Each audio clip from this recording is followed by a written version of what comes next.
সৰ্বদংশন হ'ব। আপুনি চিন্তা নকৰিব, মানুহজনক সাহস দিয়ক।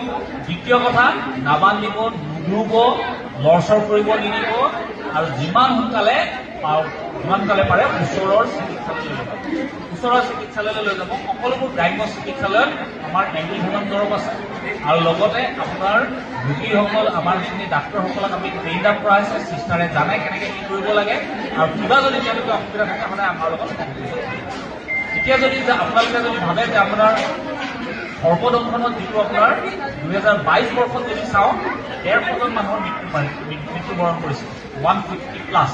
এতিয়া 2023 বৰ্ষত আমি সেইটো কমাই আনিলো 38লৈ, 2024ত 36 হলে, আৰু 2025 বৰ্ষত এতিয়ালৈকে 28জন মানুহৰ মৃত্যুবৰণ কৰিছে। 28জন মানুহৰ মৃত্যুবৰণ কৰিছে। কিমানখিনি 70 to 75% ৰিডাকশ্যন আমি কৰিব পাৰিছো।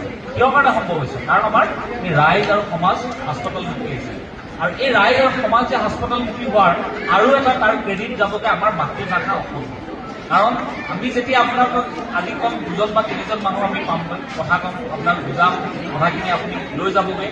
কিন্তু আমি যেতিয়া লিখিবলৈ আৰম্ভ কৰিলোঁ, বিশেষকৈ আমাৰ মাতৃভাষাত মই যেতিয়া অসমীয়াত লিখিবলৈ আৰম্ভ কৰিলোঁ, এই বিষয়ক আমাৰ ফেচবুকে হওক বা আমাৰ যিখিনি আমাৰ পেপাৰ আছে তেওঁলোকে লিখিব আৰম্ভ কৰিলোঁ, ত' মানুহৰ লগত আমি সংযোগ স্থাপন কৰিব আৰম্ভ কৰিলোঁ, আৰু এই সংযোগে আমাৰ আমাৰ ৰাইজক হাস্পতালমুখী কৰিছে বুলি মই বহুত ক্ষেত্ৰত ভাবোঁ। আৰু সেইকাৰণে আপোনাৰ বিভিন্ন গ্ৰুপ, আপোনাৰ ধৰক অনুশীলনী গ্ৰুপ হওক বা গ্ৰন্থ উন্নয়ন গ্ৰুপেই হওক বা মোৰ নিজৰ ফেচবুক পেজেই হওক, বিশেষকৈ আমাৰ এই ফেচবুকত যদি আপুনি এটা লিখে, তেতিয়াহ'লে আপোনাৰ খুব কম সময়ৰ ভিতৰতে এইটো আপোনাৰ বহুত দূৰলৈকে দিছে। আজি যদি আপুনি শিৱসাগৰ লিখে, সেইটো অলপ সময়ৰ পিছতে বুজি পাই যাব পাৰে, বা আপোনাৰ বেংগলৰ লিখা আমাৰ অসমীয়া সমাজত সেইটো যাব পাৰে। চ' সেইকাৰণে আপোনাক আমি এই কিতাপক আমি সদায় ধন্যবাদ জ্ঞাপন কৰোঁ যে আমাৰ মাতৃভাষা, আৰু লগতে আমাৰ যিটো আমাৰ সামাজিক মাধ্যম ফেচবুক, আৰু লগতে আমাৰ যিখিনি আমাৰ গ্ৰুপ থাকে, অনুশীলন গ্ৰুপৰ পৰা আৰম্ভ কৰি গ্ৰন্থ, তেওঁলোক সকলোকে আমি ধন্যবাদ জ্ঞাপন কৰিম। কাৰণ এই বিষয়টো আমি সমাজৰ প্ৰত্যেকটো স্তৰত যেতিয়া আমি যাব বিচাৰিছিলোঁ, তেতিয়া আমাৰ বহুত চেলেঞ্জ আছিল,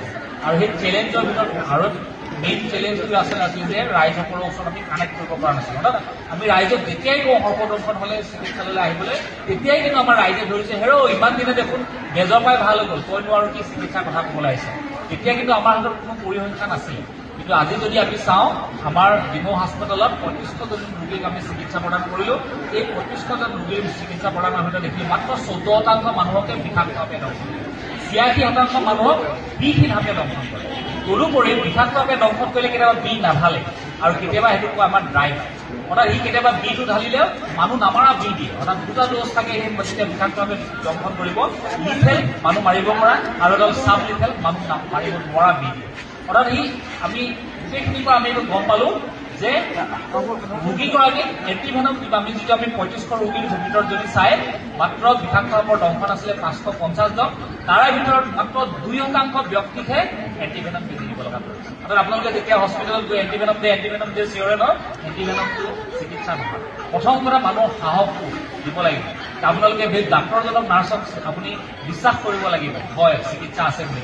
এতিয়া আপোনাৰ ধৰক এনেকুৱা এখন আপোনাৰ জিলা পেচেণ্টটো ভৰাই থোৱা আছে, 4:30 বজাত মোক ফোন আহিছে, তেওঁলোকে মানে ভেণ্টিলেশ্যন আপোনাৰ কৃত্ৰিম শ্বাস প্ৰশ্বাসৰ ব্যৱস্থা কৰিছেগে, আৰু ঘৰৰ মানুহে বেজৰ লগত কথা পাতিছে, সেই মানুহজনীক বেজৰ ওচৰলৈ লৈ যাব। ৰাতিপুৱা 4:30 বজাত সেই ডাক্তৰ আৰু ৰোগীগৰাকীক মই বুজাব লগাত কৰিছে যে বেজৰ ওচৰলৈ এই মুহূৰ্তত গৈ লাভ নাই, ৰোগী